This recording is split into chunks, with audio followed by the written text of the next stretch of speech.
I'll hand it over to Becky, who's going to tell you a little bit about what you've seen, and then we'll open it up to questions. Great. Well, we're very excited to be here this weekend, and as Jeffrey said, I'm hosting the Treasures of the Walt Disney Archives exhibit, kind of destination-y, Walt Disney World version. We do exhibits all over the world as part of our outreach to fans, and so the Walt Disney Archives is kind of now tasked with collecting and preserving dimensional objects and big things like cars and sailing ships and chariots and all kinds of stuff in our collections. And so we have these wonderful warehouses full of things, and we have collected these things so that we can share them with our fans who love to think fondly of maybe attractions that aren't there anymore, or look back at some of their favorite moments in their movies or television series, things like that. And so we have this really wonderful collection of materials, and we're happy to share it. So we do these exhibits. Right now we have our major exhibit right now is called the Treasures of the Walt Disney Archives. It started at the Ronald Reagan Presidential Library several years ago, and then moved to the Museum of Science and Industry in Chicago, which is where it's currently running, and it'll be there through January. And also we do big exhibits every 2 years when we do the D23 Expo, and of course this summer in Anaheim we'll be doing our biggest exhibit yet, so we're very excited about this upcoming exhibit, and we can't wait to share it with the fans, and I think everybody will be really excited about some of the things that they'll see, things that we haven't shown before, so it'll be really fun. But we also have 2 exhibits running in Japan right now with our partners in Japan. We have a Winnie the Pooh exhibit, which is running currently, and also a small version of the Treasures of the Disney Archives that was done for the D23 Expo 2 years ago, in the first one that we did in Japan in 2013. So that's still running. It is highly successful in Japan, so we have 2 exhibits running there right now. And so this little exhibit we brought out today, we don't have a lot of space in the facility here, so we brought out a few things and then borrowed a few things here from our partners at Walt Disney World. And so there's some fun things here that we've put up. As the weekend is focusing on 2 separate things, the first day is on the New York World's Fair, the 1964-65 New York World's Fair. We brought some memorabilia and some pieces from that fair, and then the second day is about attractions that are no longer in our theme parks. And so we brought some things from attractions that are no longer here, and some props and things from some of our attractions that we're sharing. And so far we've had our visitors have come in from the Top of the World group and enjoyed it very much. So I hope that the rest of the fans who come today enjoy it as much as they do. So if you have any questions about the exhibit itself, I can tell you about what's in there, or maybe some special fun things about some of the pieces. You have a question? Just a fun little question. With the polar bear from Maelstrom, is that the quickest going from the closed ride to exhibit display? I think it's pretty close. We have been involved in the recent past. We've done a lot of work with Buena Vista Construction and with WDI. When an attraction is coming down, we will actually be on site to take the things that we think are the most iconic and important to the fans. When the Adventurers Club closed down, we were right there, first ones, when the door closed, we were there to make sure that those things didn't, walk away or disappear or get, lost in the shuffle. And so we were able to save most of the real iconic things that weren't going to be repurposed by the parks. Some things do get repurposed in different attractions, maybe elsewhere in the world or locally. And so those things, of course, go, to the other parks. But then if there's something that we think is iconic and important to save, then we'll be right on site to get it. Maelstrom was one of those things. We got the little polar bear, which is one of my favorite little pieces from the attraction. And we also have the 3-headed troll. So a lot of people have asked me about the troll. And I said, yes, we saved the troll. He was a little too tall to get through the doors here, so he didn't come in with us today, but we brought a horse instead. Other questions? What's your favorite piece? Oh my goodness. I think it's a very small, interesting piece. It really has no Disney connection whatsoever, but I think it's hysterical. In one of the cases, we have a tribute to the World's Fair merchandise, and there's 2 little pieces in there that I just adore. There's a little souvenir bag. It was a little child's tote bag. It's so cute, and that I just love because it's cute. But the other thing that makes me laugh every time I see it or talk about it is an irradiated dime. It was from the Hall of Science at the fair, and you could go in and put your own dime into the slot, and instead of rolling it or pressing it like Disney does, they dropped it through and made it radioactive. They shot it with radioactive, with an irradiator, and the dime changed color and then dropped down into a slot where there was a Geiger counter that showed you it was actually radioactive. And then they gave it to you for a souvenir. They popped it into a little plastic holder. Well, fortunately, the half-life of radiation in silver is only about 22 seconds, so it was safe by the time they gave it to you to take home.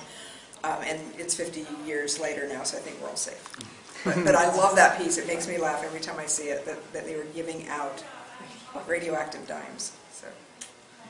The wax figure machine, when I walked over to it, like I got choked up because I remember making it here at Walt, and I can't believe that it still smells like wax. Yeah, it does.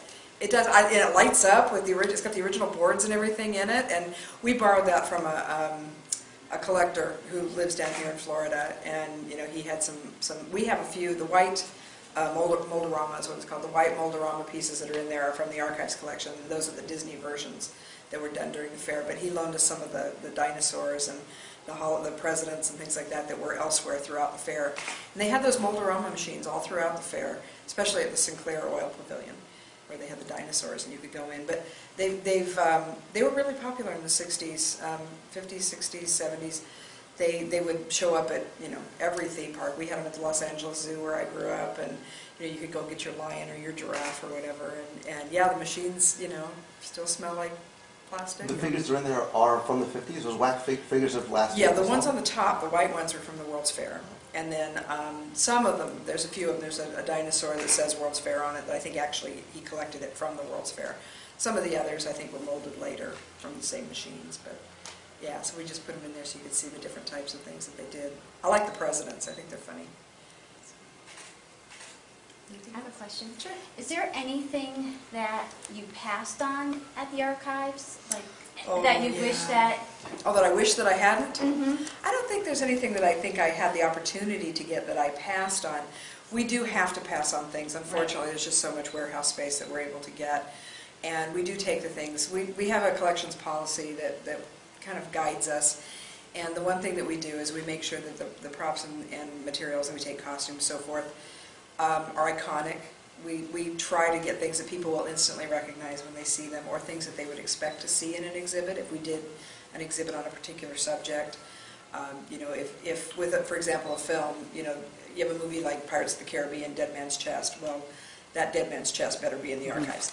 So if a film is named after it, or it has an important plot point to the TV series or the film, we'll definitely take those things. If it's a major actor that's in the film, maybe we'll take a little more of their costumes, that kind of thing, to show. Maybe we'll do an exhibit about, a particular film. Maybe it wasn't such a big hit as a film, but it had a very important actor in it. And so, the one thing that sometimes is really hard is that we don't know when something's going to be a huge success, and it wasn't intended that way.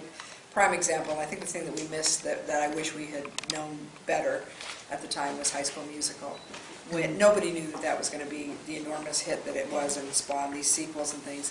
And so nobody thought to keep the costumes and props and things. And that was just about the time that I started the collections department at the archives in 2006, and so we weren't prepared. And we have very little from the very first film, but of course from the sequels we have tons. So that's one of the things I think kind of slipped through my fingers that I wish I had known better at the time. But we try really hard, and sometimes we err on the side of caution and take too many things, and then find out later we don't really need, 5 of something, or we don't really need these pieces, or something even better from the film will come along that we can accession. And so, we have to be really careful of our space, and because it costs a lot to ship and crate and move these things around. So we have to be pretty judicious about what we take. Where will these items go next? Right now they're just scheduled to go back to California. A few things from the collection we borrowed, like I said, from our partners out here. They'll ultimately come into our collection, but right now they're still being used here. So those will get returned. But then, some of the things we hand carried, the Atommobile, which is also another one of my favorites. It's the little blue model. It's actually a prop from the attraction that actually appeared in the attraction. I don't know if you know the Mighty Microscope of the Adventure Through Inner Space at Disneyland. It's a former attraction. You'll see more about it this weekend.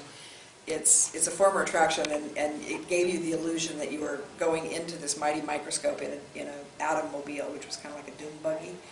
and you would go in, and then you would supposedly shrink down to the size of an atom, and then learn all about the molecule of water and everything. But there were these little dolls in little tiny dune buggies that would go through the top, and so it appeared that people were going in and then shrinking as they went through. And as a child, I was terrified because I thought the thought of shrinking that small really freaked me out, and I thought it was real. So it's very, I love that piece. And we hand carried it with us from California because we wanted to represent Disneyland. Most of the things in the exhibit are from Walt Disney World, but we wanted to make sure Disneyland had a little moment. So we brought an Atomobile and 2 little hats from America Sings, the 2 little weasel hats. Those were easy to carry on, so we brought them with us. Are the Orange Bird and the other, the space car, are those part of your collection? No, those actually were out here. WDI provided them the attraction vehicles and the pieces for the displays around the room. The Orange Bird actually is not a lost attraction anymore. It came back recently, but it was lost for many years, so it belongs there. But the Starjet and the Snow White ride vehicle and some of the other things that they brought were from WDI. So our partners there helped us out. So you say that most of the time you'll go when an attraction closes immediately and grab stuff. If we can, yeah. If you can. Have there been instances where you've had third parties who've collected these things, donate things to the archives, or you've bought some things from people before? Absolutely, absolutely. Like I said, there was a time period when the archives was founded in 1970. We had a very small staff, and we didn't have huge budgets, so there wasn't a lot of room to store big items. So it's only been in the last, I would say, 8 or 9 years that we've actually had the capability of storing these things. So what's happening now, and it's really great, cast members from all over the company are calling us up and say, hey, I found this in a closet, or, I've been kind of hoarding this because I was afraid it would disappear forever if I didn't hide it away, and now they know that we're sharing these things with our fans, and so they're bringing them out and turning them over to the archives for safekeeping. We've got some really important pieces that have shown up that way recently. Also, we're working very closely with property control at the parks, as well as the studio, and we now have kind of set up a way of getting right of first refusal on anything they're not going to use again. So it's our process has really streamlined. But we occasionally, very, very rarely, but occasionally if something really iconic comes on the market, we'll purchase it for the collection. The carpet bag from Mary Poppins, for example, very, very important piece, and we had the opportunity a couple years ago to buy it from a collector, and so we went ahead and purchased it for the collection and got blessings. Sometimes it'll happen that a film will be found, an Oswald film. Oswald films surface occasionally, some of these silent films from the 20s. And so the company will kind of just reach out and purchase them, things like that. So it usually gets in the news when that happens. But, we do rarely buy things, but when we do, they're pretty important pieces. And you mentioned like Orange Bird, things that have been lost and come back. Is there anything, either an attraction that you knew personally or just that you've seen in the archives that you wish could come back? Oh my goodness, of course, lots. One of my favorite things, I grew up in Southern California. I was born in Glendale, where WDI is. Spent many, many years going to Disneyland. So that's kind of my home park. I didn't go to Walt Disney World until I was in my 30s. But Disneyland has always been very special to me, so the attractions that are no longer there. Whenever I come out here, I go on the Carousel of Progress and I go on Country Bear Jamboree because they're still here. But probably the one I miss the most is America Sings, which is a very, very dear place in my heart. But as a kid, I got to go on the flying saucers, and I went on Adventures Through Inner Space and Mission to Mars. And my brothers I have 3 older brothers who got to go to the park when it first opened. And so they got to ride on the Viewliner, and they got to go to the rocket to the moon, and all the things that were there when the park first opened. And I was always jealous of that, because I always wanted to ride in the Conestoga wagon, that kind of thing. They got to go on the stagecoach. So I was jealous when I found out that they got to do those things. But I was there in the early 60s. Saw Tiny Cline fly from the Matterhorn, that sort of thing. So I have really wonderful memories. But America Sings, I think, is probably my favorite, because I love the AA shows. And that's probably my favorite thing that's not there anymore. You were talking about some of the films like High School Musical, but when Disney acquires something like, obviously Lucasfilm has their own archives, but when you acquire something like a Marvel and produce films like Avengers and Iron Man, do the archives get to archive some of that, or is it stay with Marvel? At the moment, Marvel has their own archive, and so they've been holding on to those things, but they've been very great about sharing things with us. When we did the Reagan exhibit, They loaned us things from Captain America and Iron Man and so forth for our exhibits.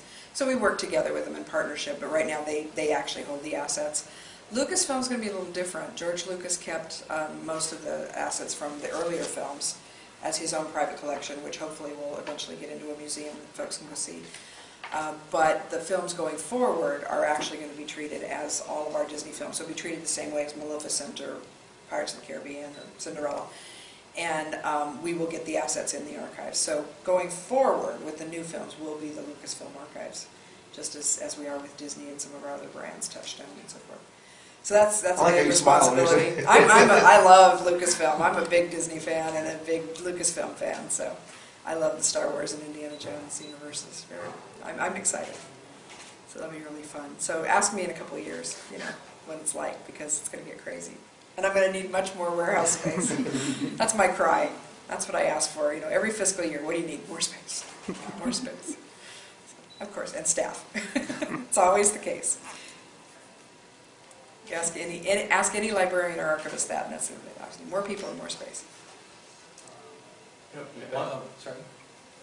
To that, can we expect anything to start with episode 7 at the expo? I cannot say, but I bet you you'll hear something this weekend. I hope so. But I'm not the person to ask. I talk about the things that used to be. That would be for I talk about the past. But yeah, I'm sure there are other people here that would be more capable of answering that question for you. You're for the after when it's done, right? Yeah, after it's all over, talk to me. I was going to say, you have exhibits going on. You mentioned the carpet bag, which is on exhibit now. And that's at Chicago at the Museum of Science and Industry. It'll be there through January. And they have their big holiday push. So we just actually did a refresh of that exhibit. If anybody's from Chicago, or if you have fans that are in Chicago, tell them to go visit, because we went in and added some holiday pieces to it. So we took out a few pieces and put in some things that are holiday themed. Some things from Santa Claus and some other really fun films. When does that run until? Until January. You'll also be through the holidays. And there's 2 in Japan. Yeah, we talked about that. Sorry. I think you were out of the room. Sorry. The Winnie the Pooh exhibit and then the Treasures of the Archives in Japan is running currently. And those have been a huge hit. The attendance has been amazing at those exhibits. And our Japanese partners are very, very excited and very happy and want to continue working with us. So, we may be in the international traveling exhibit business fairly soon. So, really fun. What's the challenge to do select the pieces for an international exhibit? Well, I mean, they have to travel a lot further. So, obviously, the condition of the pieces is important. If it's very delicate or fragile, sometimes we can't send originals that we would like to do. So we have to do reproductions of art and things like that. It's also a little different because we have to go through customs, we have to go through international shipping regulations, and it's a lot different. But our partners in Japan have been wonderful, and they have people there that are so good and so careful with what they do that really hasn't been an issue. It's mainly just size and weight and things like that, because they have to travel a lot, and some of the venues are smaller than others. So we have to take into consideration where these things are going to go and how much space we'll have, because we don't really want to have to store things if we have to send something into a smaller venue for a while. So it's logistics mostly. But they love the assets, and we try. There's certain films, especially the attractions. They're very familiar with Tokyo Disneyland, Tokyo Disney Sea, but the films, some of them are not as familiar. One of the reasons we sent the attraction, the tour of Japan with the Winnie the Pooh exhibit, which opened on International Honeybee Day last August. One of the reasons that we did that exhibit is to help our partners at Consumer Products, that there's a lot of awareness about Winnie the Pooh as a character, but not so much about the other characters in the Winnie the Pooh world. So they're not as familiar with Eeyore and Tigger and Rabbit and Kanga and those characters.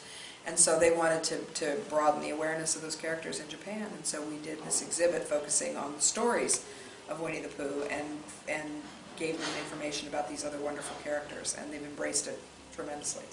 So we help other areas of the company as well as our fan relations with D23 and things that you expect from the archives, but we also work with parts of the company like Disney Consumer Products and obviously like the legal department and publishing and places like that. So the archives is pretty important for that kind of thing too. Kind of surprised me when I found out that they needed that assistance, but it's been very successful. If you're able to say, is there a theme for the archives exhibit at Expo this year? I don't know if that's been She can announced say yet. yes, there is a Yes, theme. there is a theme. There is a theme, absolutely, and it's going to be a wonderful exhibit. We will send you tidbits of information as soon as we can about it, but we're hard at work on it, and it's going to be bigger than ever before, and so we're really excited about the opportunity we've been given to expand the exhibit, and I hope everybody will come and see it, because we're going to work very hard to make it really special this year. It's always special, but particularly special this year. And you mentioned you had some funny stories about some of the pieces. Would you care to share your favorite funny story that's related really to any of the pieces? Any of the pieces in there? Yeah. Gosh, funny story. My funny story was, I told you already about the irradiated dime. That just cracks me up. There's just some really interesting things in there. A little bit of information about some of the other pieces in the World's Fair section. There's some record albums in there. There's the album "The Small World," the music by the Sherman Brothers. There's a little 45 record in there as well, which I think is really great. It was a little 45, and it's in a sleeve that's pre-printed so that you can send it at like a postcard, which I thought, that's really odd to be sending a 45 record through the mail, hoping it'll get there intact. But apparently it did, and it's a really fun little record because it uses different languages. I think it's in English as well as a number of other languages, including Swedish, which is kind of fun, and so that's a really fun little piece. The record of Mr. Lincoln, not particularly funny, but it's narrated by Paul Frees, who you might know as the ghost host at our Haunted Mansion attractions, and also Ludwig van Drake, and he did the narration on it, and then Royal Dano, who was the original voice of Mr. Lincoln at the fair and at Disneyland, does the voice for this record. So the recordings are kind of fun, and if you can pigeonhole Stacia Martin, she can tell you everything there is to know about the music of the fair, which I think she's doing a presentation tomorrow about the music of the fair. So she'll probably tell you about those exact records, so you'll hear a lot more. Just some other fun things in there. There's some buttons from the fair. There's a Lincoln head coin, which is really fun. It's from the Lincoln Pavilion. There weren't a lot of souvenirs given out or things from the Lincoln Pavilion, and so there aren't a lot of collectibles. But that's one of them, and that's fun. And just, Unisphere things. There's a Unisphere pencil sharpener, which I think is kind of funny. A gold piece about so big. So there's a lot of memorabilia from the fair, from all the various pavilions, but we've gathered a few. Like I said, the things that are Disney, obviously we tried to collect, but I just thought it'd be fun to grab some merchandise from other areas of the fair, and you'll see a lot of material in the presentations this weekend about the other pavilions as well, pictures and fun things. Time for one more question. The rarest thing, would you say, in the collection? What would be the rarest or most irreplaceable item out of everything? In this particular exhibit or the collection? How about either one, both of them? Oh gosh, there's so many things that are irreplaceable. The rarest, there's things that are one of a kind.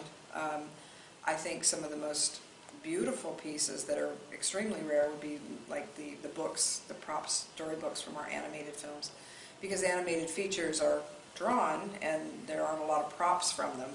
That's pretty rare, and we have the books from Snow White, Sleeping Beauty, and Cinderella, and they're gorgeous. They're on display in Chicago right now as part of the Treasures exhibit, and especially the Sleeping Beauty book, it not only is the prop that you see at the beginning of the film, but all the art that's in it is original. It was done by Ivan Earl, who was the art director for the film.